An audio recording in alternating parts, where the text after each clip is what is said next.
Now to breaking news. Stocks fell for the second day in a row as investors raised their concerns about the possible trade war.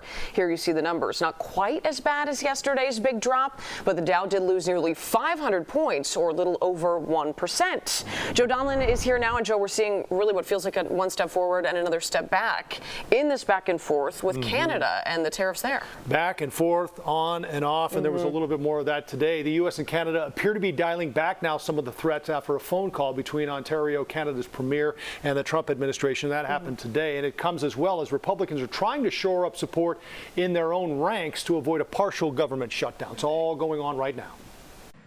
President Trump is raising tariffs on Canada after the province of Ontario placed a retaliatory tax on electricity exports to the U.S. Trump says he has directed the Treasury Department to add an additional 25% tariff, making it a 50% tariff on all steel and aluminum coming into the United States from Canada starting tomorrow. All he's asking for at the end of the day are fair and balanced trade practices, and unfortunately, Canada has not been treating us very fairly at all over the past several decades.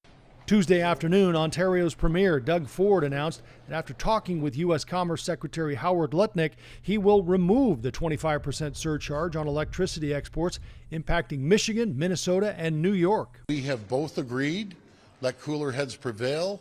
We need to sit down and move this forward. Markets tumbled for a second day in a row as nervous investors raised concerns about the trade war and the economic impact of a looming partial government shutdown. This is not a game. The government shuts down on March 14th. We have to get it done. The House is set to vote on a stopgap spending bill to fund the government through September.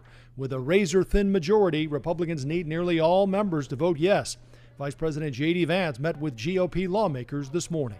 Vice President Vance had a great message conveying, how important getting the CR passed is to President Trump and allowing him to continue the work he's done.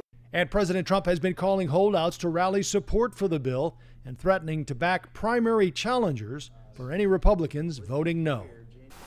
So if this bill does pass in the House, it still faces an uphill challenge in the Senate. Already, Senator Rand Paul, a Republican from Kentucky, has said he opposes the CR because it doesn't cut spending enough. So this is all going on in the backdrop of what's happening with the markets. And we know the president pays close attention to the markets. So it's unclear what the markets have been clear. They don't like tariffs. They don't like the idea of this trade war. And they don't like what's happening in the short term. So the question is the president listening to Wall Street, or is he going to stick with what he clearly believes needs to happen?